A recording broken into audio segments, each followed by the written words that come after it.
23 января около 11 часов на 197 километре федеральной автомобильной дороги в Икшербодинском районе Удмуртской республики водитель легкового автомобиля Nissan, женщина 47 лет, не справилась с управлением, допустила выезд на сторону дороги, предназначенной для встречного движения, где произошло столкновение с грузовым автомобилем. В результате пассажир автомобиля Nissan получил смертельную травму. Женщина-водитель с тяжелыми травмами госпитализирована в медицинское учреждение.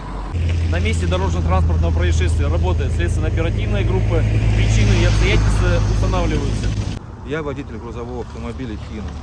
Двигался по направлению из Перми в Нижний Новгород. В своей полосе со скоростью около 50 км в час поднимался в гору.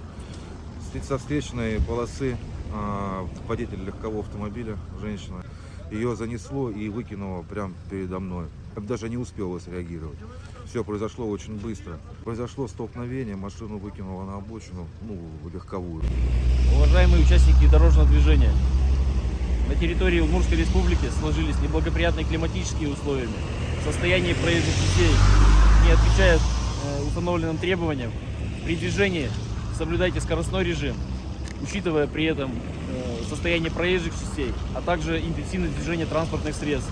Не делайте резких маневров, берегите себя, безопасных дорог.